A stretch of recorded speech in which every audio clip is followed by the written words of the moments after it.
귀한 찬양 감사합니다. 오늘도 예배하는 우리들의 삶을 구원하시는 우리 하나님의 은총이 여러분의 삶 속에 가득하기를 주의 이름으로 기원합니다. 우리 신앙의 유무를 떠나서 사람들은 한 번쯤 이런 질문 앞에 서게 될 때가 있습니다. 죽음 이후에는 무엇이 있을까? 죽으면 끝일까? 천국, 지옥이 있다고 하는데 어떤 곳일까? 믿음의 사람들이라면 부활 이후의 모습은 어떠할까? 언제, 어떻게, 어떠한 모습으로 부활할까? 물론 바쁘게 사느라 무관심하다가 어느 순간 찾아오는 질문이기도 하고, 또 때로는 어차피 모르니 하면서 그저 묻어둔 질문이 될 수도 있습니다. 그런데 이건 예수님 당시의 사람들도 예나 지금이나 수많은 사람들이 궁금해하고 또 논쟁하던 질문들이었습니다. 사실 저도 천국과 부활에 관한 답 없는 질문들을 많이 갖고 살아왔습니다. 나중에 천국에 가면 우리는 몇 살 때 모습으로 있을까요? 여러분, 언제의 모습으로 있었으면 좋겠습니까? 그래도 꽃다운 18이 좋지 하시는 분도 있을 거고, 나는 내 지금의 모습이 좋다 하시면서 지금 모습으로 이렇게 생각하시는 분도 있겠습니다. 다 쓸데없는 질문이다, 모르니까 하면서 그냥 또 넘어가시는 분들도 있을 거죠. 답을 모르니 그렇기는 합니다. 가본 이가 없고 경험하지 않은 세계를 말하려니 그저 우리는 우리에게 있는 생각의 한계 속에서 나름대로 말해보는 것밖에 할 수 없는 한계를 갖고 살아갑니다. 그럼에도 때론 천국을 자기 나름대로 그려보는 것이 유익할 때도 있습니다. 정답은 아닐지 모르지만 막연하지만 그 그림을 통해서 더 구체적인 소망을 갖게 되고 또 지금이 아무리 어려워도 이겨낼 수 있는 힘이 생기기도 합니다. 그러니 누가 천국에 관한 이런 그림을 그리고 저런 그림을 그려도 그게 맞니 틀리니 할 것 없이 그저 그대로 받아들이는 것이 큰 무리가 안 될 것 같기도 합니다. 그런데 동시에 우리가 다 알 수 없지만 그래도 성경이 비추어주는 하나님 나라, 천국, 부활, 그 모습이 무언지를 더 열심히 고민하면서 우리 그 부활에 관한 그림들을 함께 그려가며 또 더 알아가야 되는 것은 분명한 사실입니다. 과연 예수님께서 또 우리가 읽는 성경이 지금 우리에게 이 저 세상에 대해서 어떻게 말하고 있는가, 부활에 대해서 어떻게 말하고 있는가, 정말 더 말씀해 주시는 그 주님의 뜻을 더욱더 분별할 수 있고 찾아갈 수 있는 저와 여러분이 되기를 간절히 바랍니다. 오늘 본문을 보면 부활이 없다고 믿는 사두개인들이 등장합니다. 사두개인들은 부활을 믿는 바리새인들과는 달리 부활을 믿지 않았습니다. 천사, 영혼, 부활 이런 개념을 다 부정했던 사람들입니다. 죽으면 끝이다, 하나님 믿는 건 이 세상에서 복을 받기 위한 거지, 이런 식의 해석이었을 겁니다. 그들은 종교적인 또 정치적인 기득권자들이었고 제사장직과 성전의 고위직을 독점하고 있었던 계급이었습니다. 그들은 성경도 오경만 인정을 했어요. 왜 그랬을까요? 예언서들은 그 당시에 신약은 없었고 구약에서 예언서들은 자기들 안 좋은 말씀이 얼마나 많이 있나요? 더 나아가 다른 세상의 꿈을 던져주는 예언의 말씀들이 많잖아요. 예언서는 성경으로 인정하지 않았습니다. 그들은 오로지 창세기, 출애굽기, 레위기, 민수기, 신명기 이 오경을 가지고 성경이라 여기면서 이 제사장직을 독점하고 또 정치적으로 종교인인 듯 정치인인 듯 그렇게 이스라엘 사회를 지배하고 살았던 사람들입니다. 그래서 바리새인들과의 논쟁이 참 많았던 이들이기도 한데 이들이 예수님께 나옵니다. 이들이 예수님께 진리를 묻기 위해서 나온 것이 결코 아니었습니다. 뭐가 궁금해서 예수님께 들으려고가 아니라 예수님을 곤란하게 만들고 또 부활이라는 말이 얼마나 어리석은가를 드러내려는 의도를 갖고 있었습니다. 그런데 예수님께서는 그들의 논리를 완전히 뒤집으시고 그들도 인정하는 오경에 있는 말씀을 근거로 오늘 마지막 본문에 하나님은 죽은 자의 하나님이 아니라 산 자의 하나님이시라고 선포하시며 그 논쟁을 종결시키십니다. 산 자의 하나님이다. 예수님이 말씀하셨던 그 말씀의 의미를 우리가 다시 한번 생각해 보면서 영원한 생명이 되시는 주님께부터 부활의 신앙으로 일어서는 저와 여러분이 되기를 주 이름으로 간절히 축원합니다. 예수님을 찾아온 그들이 질문을 던집니다. 그들은 자신들의 질문이 모세의 권위에 근거한다는 것을 이야기하고자 신명기에 나오는 소위 수헌법이라는 것을 인용해서 하나의 가설을 만들어냅니다. 여러 형제가 있는 집에 어떤 여자가 시집 와서 살다가 자식 없이 남편이 죽으면 그 시댁 형제들 중에 한 사람과 결혼해서 죽은 사람의 후손을 이어가도록 만들었던 성경의 한 법이 저들의 한 이야기의 근거가 되었습니다. 사실 하나님께서 주신 기업을 지속할 수 있도록 만든 법이었는데 땅을 나누어 주시고 그 땅의 소유가 이리저리 옮겨가는 것을 막기 위해서 그 가게 안에 두시기 위해서 하나님께서 율법의 수헌법이라는 걸 주셨습니다. 물론 그게 실제로 유대 사회에서 얼마나 분명하게 실행되었는가 거기에 대해서는 의문이 많고 정확한 것은 당시의 예루살렘 그 도시 문화 속에서는 실질적으로는 의미가 없었던 법이었습니다. 그러나 성경에 있는 법이니 그걸 가지고 지금 예수님을 시험하고 있는 거죠. 그들은 이야기해요. 질문을 던집니다. 7형제가 있었다. 큰 형이 한 여자와 결혼해서 살다가 자식 없이 죽었는데 그래서 율법에 따라 둘째가 죽은 형의 아내와 결혼했는데 그도 역시 자식 없이 죽고 그런 방식으로 7형제가 다 죽었다고 한다면 부활할 때 이 여자는 누구의 아내가 되겠느냐 이런 질문을 던집니다. 부활을 안 믿으면서 그렇게 이야기를 하는 거죠. 부활하면 어쩔 거냐 하면서 여러분 어떻게 대답하면 좋을까요? 그래도 첫째 남편하고지 이러실 수도 있을 거고 어떤 분은 이렇게 말하더라고요. 왜 지들이 정해? 그 여자 보고 정하라고 그러라고. 그렇게 말씀하시는 목사님의 이야기도 들은 적이 있는 것 같습니다. 사실 이 질문에는 문제가 있어요. 이 질문은 누가 봐도 질문을 위한 질문이지 실제로 진리를 알고 싶어하는 마음에서 나온 질문도 아니었고 둘째로 이 질문에는 부활에 대한 근본적인 오해가 있었다는 겁니다.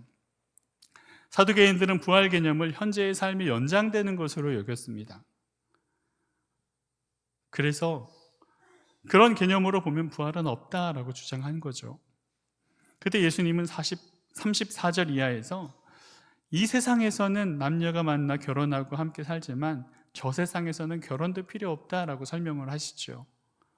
예수님께서 죽음 이후에 부활의 세상에서는 결혼이 없다. 결국 다시 죽을 수도 없다.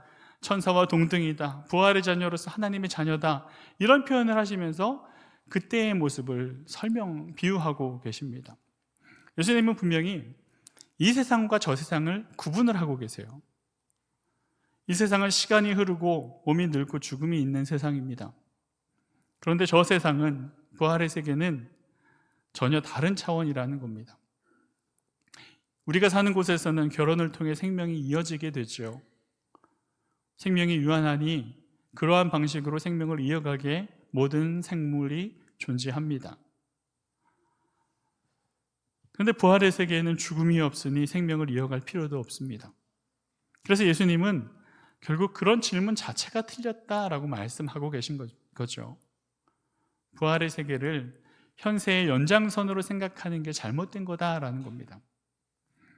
예수님께서는 분명히 이 세상과 저 세상을 구분해서 말씀하시면서 이 세상은 시간이 흐르고 몸이 늙고 죽음이 있는 그런 세상이지만 부활의 세상은 전혀 다른 차원이다라는 것을 설명하고 계십니다. 그래서 본문에 보면 천사와 동등이다라는 말도 하시죠. 그 말은 천사가 된다는 말이 아니라 부활의 자녀, 하나님의 자녀라는 말은 죽지 않는 존재가 되는 것, 그것을 천사와 동등한 것이라는 비유로 설명을 하고 있는 거죠. 그런 미래가 우리의 죽음 이후에 부활에 일어날 사건이라는 뜻입니다. 사실 죽을 수 없다거나 천사와 동등이라거나 부활의 자녀, 하나님의 자녀 이 말이 사실 우리가 직접적으로 지금 확인할 수 있는 세계를 가리키는 게 아닙니다. 그래서 어렵죠. 우리가 말은 하지만 분명한 것은 부활은 그건 너머의 세상을 가리키고 있다라는 겁니다. 본문에도 이 세상 저 세상을 구분하듯이 예수님은 결국에 이 죽음 이후의 부활이 질적으로 새롭고 다른 것이다 라는 것을 말씀하고 계신 겁니다. 그런데 세상에만 빠져 사는 사두개인들 그리고 우리들은 이런 표현이 낯설 수밖에 없는 거죠. 기껏해야 죽음 이후의 부활 세상에서도 결혼과 가정이 계속되느냐 이런 질문을 던지고 있는 게 사두개인들이잖아요. 즉 거기에서도 잘 먹고 잘 사느냐 하는 것에만 관심을 기울입니다.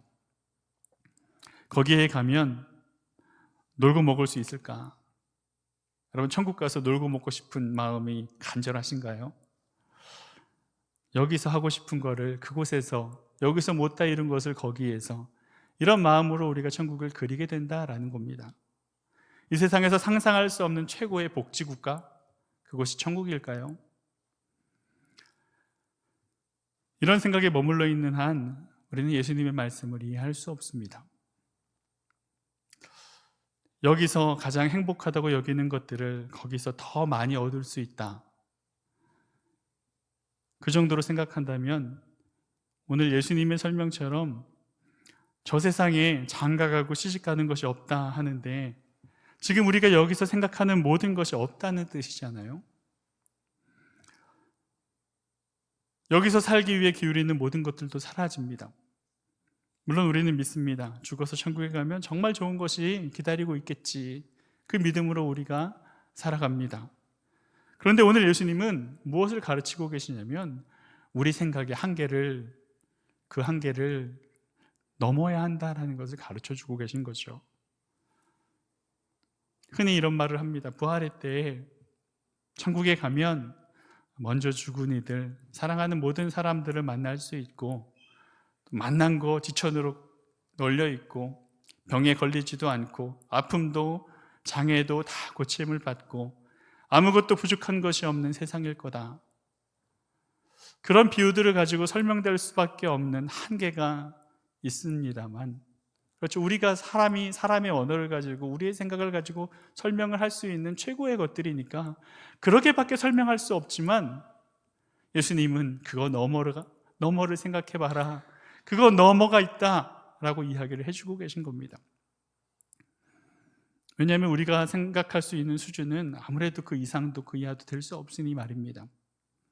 그러나 아무도 죽음 이후에 벌어질 일에 대해서 구체적으로는 말할 수 없습니다. 때론 우리 안에 있는 이기심과 욕심이 천국마저도 그런 이기적인 내 마음을 채워줄 곳 정도로 만들어버리기도 합니다. 천국 가서 다른 사람들보다 더 좋은 집에 살면서 그렇게 될 거라고. 여러분 천국까지 가서 큰 집 작은 집 따지고 비교하고 상처받고 하면서 사시렵니까? 저 천국에 황금길이 있다는 이야기를 어릴 때 배웠거든요. 자라면서 그 이야기가 참 좋았습니다. 왜 좋았냐면 여러분 황금거 짤데기 없으니까 길에다가 바르는 겁니다. 그게 천국입니다. 그렇잖아요. 그렇게 다른 차원의 세상이라는 것을 가르치는 거야말로 그 금으로 길을 내었으니 얼마나 하찮으면은 그 천국에서는 그걸로 길을 만들어 놓겠어요. 부활의 몸을 입고서 여러분 우리가 금덩이 좋아하면서 살 수 없잖아요. 그러니 그 천국은 그 길이 금으로 깔려 있다라는 말씀을 기억하면서 어떻게 다른 차원일까를 우리가 조금이라도 상상해 봤으면 좋겠다라는 생각을 해봅니다. 여러분 예수님께서 부활의 삶에 대해 참 다양한 달콤한 말들로 사람들을 현혹하지 않으십니다. 예수님께서는 사두개인의 질문에 이렇게 답변을 하시죠. 이 세상에서 경험할 수 있는 행복의 조건들을 연장시키는 것으로 보지 말아야 된다는 겁니다. 그리고 이어지는 말씀을 보시면 이 사두개인들이 모세의 전통을 운운하면서 질문한 것에 걸맞도록 모세에 관한 구약 성경의 한 대목을 말씀하시면서 대답을 하고 계십니다. 예수님께서 출애굽기 말씀을 3장 6절에 있는 말씀을 가지고 이 오경으로 대답을 하시는 거예요. 그들도 인정하는 성경이거든요. 모세가 호렙산에서 불이 붙었지만 타지 않는 떨기나무를 보았습니다. 거기에서 하나님을 만나고 하나님의 음성을 듣게 되는데, 하나님께서 나는 내 조상의 하나님이니 아브라함의 하나님, 이삭의 하나님, 야곱의 하나님이니라 말씀하세요. 아브라함의 하나님, 이삭의 하나님, 야곱의 하나님이니라. 그런데 여러분, 이 시제가 다 현재형으로 쓰여 있거든요. 그러니까 생각해 보세요. 모세 때는 이미 다 죽은 사람들이잖아요. 아브라함, 이삭, 야곱. 그런데 아브라함의 하나님이었다가 아니라 아브라함의 하나님이다라는 표현 속에는 지금 아브라함의 하나님이다 하시는 겁니다. 살았던 사람들의 과거 이야기가 아니라 지금도 저들이 살아있다라는 말이고, 그러니 예수님은 이렇게 결론 지으시고 계십니다. 하나님은 죽은 자의 하나님이 아니요 살아있는 자의 하나님이시라. 하나님에게는 모든 사람이 살았느니라. 이게 예수님께서 말씀하시고 있는 부활에 관한 중요한 힌트 아니겠습니까? 하나님께서 죽은 자의 하나님이 아니라 살아있는 자의 하나님이다 라는 말은, 지금 아브라함의 하나님이라고 했고 이삭의 하나님이고 야곱의 하나님이라고 했는데 살아있는 자의 하나님이다. 하나님 앞에 지금도 그들은 살아있고 하나님 앞에서 아브라함과 이삭과 야곱이 여전히 하나님 안에서 살아있다, 이 말씀인 거죠. 물론 말이 안 돼 보입니다. 이미 오래전에 죽은 사람들인데 살아있다뇨.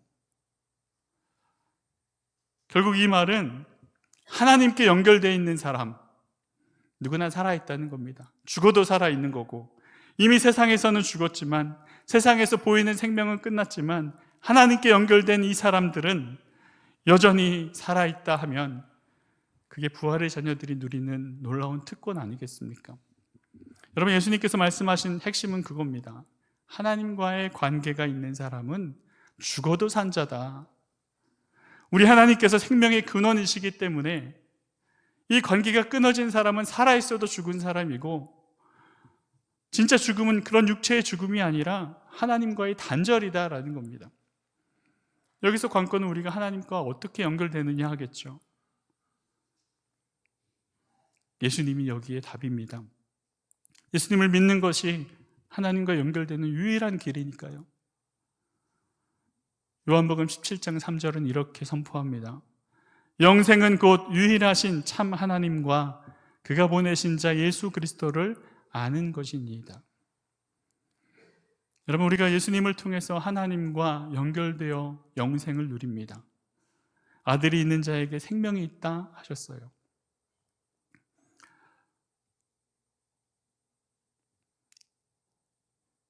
여전히 우리는 예수 그리스도 안에서 하나님께 붙어 있어 살아있는 자고, 또 부활의 자녀다라는 겁니다. 그런데 여러분, 이 말씀을 보면서 자칫하면 오늘 말씀이 참 상투적인 것으로 들려지기 쉬운 말씀이다라는 생각을 해보게 됩니다. 예수님을 믿으면 하나님께 연결되고 부활 생명을 얻는다. 너무 자주 들었기 때문에 어쩌면 아무런 감동으로 다가오지 않을 수 있는 말씀이기도 합니다. 정말 근데 그렇다면 정말 안타까운 일입니다. 여러분, 다시 이 말씀의 마음을 열어보시길 바랍니다. 하나님에게는 모든 사람이 살았다 말씀하십니다. 하나님의 자녀들에게, 예수 그리스도 안에서 구원받은 하나님의 자녀들에게, 주님이 부활하셨기에 우리도 부활한다고 믿고 예수 그리스도의 삶을 따라가는 우리들에게 너희도 살았다라고 말씀하시는 우리 하나님이 계십니다. 얼마나 놀라운 사실인가요? 그런데도 불구하고 이 말씀이 놀랍게 와닿지 않는 이유는 우리가 여전히 사두개인들의 생각에 머물러 있기 때문일 가능성이 높습니다. 사두개인들에게는 장가가고 시집가는 것이 살아있는 거였습니다. 그런 삶의 내용이 없으면 죽은 거였습니다. 나름 일리가 있죠. 죽음은 모든 생명과의 단절이니 우리가 살아가는 삶의 실존이 어쩌면 그런 모양, 사두개인들의 주장을 그대로 반영하고 있는 세상 속에서 우리가 살아가고 있기 때문에 아무도 여기에서 벗어나지 못하고 그 생각에 머물러 살아갑니다. 그러나 다시 한번 하나님에게 모든 사람이 살았다는 이 말씀을 여러분 생각해 보시기를 바랍니다. 하나님에게는 죽음도 삶입니다. 하나님께는 생명입니다. 이 놀라운 사실에 영혼이 울려 살아가는 사람들이 하나님의 자녀들입니다. 부활의 자녀들입니다. 우리가 바로 그런 사람들이라는 겁니다. 물론 제가 지금 말로는 이렇게 설교하지만 이런 영적인 시선과 믿음으로 세상 속에서 산다는 것이 얼마나 어려운지 모르지 않습니다. 어느덧 살다 보면 순식간에 이 세상이 말하는 죽음과 삶의 방식에 길들여지고 순응하게 되는 게 우리입니다. 저도 비슷합니다. 전혀 이런 믿음이 없는 사람처럼 살고 있는 순간순간을 우리는 맞이하게 됩니다. 그러나 여러분, 우리가 그럴 때마다 다시 주님 앞에 나와 예배하면서 주님의 말씀에 귀를 기울이시기를 바랍니다. 매 주일은 주님의 부활을 기억하는 날입니다. 주님이 부활하셨기에 우리도 부활한다. 예수 그리스도로 인하여 우리는 생명을 얻었다. 이 생명의 말씀을 붙들고 다시 일어나는 시간입니다. 하나님 안에 모든 것이 생명이라고 했는데 그분 안에서 우리의 죽음도 생명이라고 했습니다. 그 하나님께 붙어있는 사람은 죽음조차도 우리를 그분에게서 끊을 수 없다고 했는데 그 진리의 말씀을 바라보며 믿음으로 걸어가시기를 바랍니다. 오늘도 산자의 하나님을 믿고 우리를 산자라고 부르시는 그 생명의 주님 앞에 다시금 우리의 믿음을 드리며 부활의 생명으로 살아가는 저와 여러분의 삶이 되기를 주의 이름으로 간절히 축원합니다. 기도하겠습니다. 생명의 주님, 말씀을 통해 산자의 하나님을 바라보게 하시니 감사합니다. 주님, 우리가 이 세상에 붙잡혀 살아가며 눈에 보이는 것들에 붙들려 살았던 어리석은 존재였음을 주님 앞에 고백합니다. 주님, 용서하여 주옵소서. 말씀 앞에서 예배하는 가운데 우리의 믿음을 새롭게 하여 주시고 하나님 안에 연결된 참된 생명으로 오늘을 살아가게 하여 주옵소서. 고난이 찾아와도 병상에서도 상실감 속에서도 늘 하나님 안에서 모든 것이 살았다 하신 이 말씀을 붙잡고 그 믿음으로 낙심하지 않고 일어서게 하여 주옵소서. 부활의 소망이 오늘 우리의 현실 속에서도 용기가 되게 하시고 위로가 되게 하시고 다시 걸어갈 힘이 되게 하여 주시옵소서. 우리 주 예수 그리스도의 이름으로 간절히 기도하옵나이다. 아멘.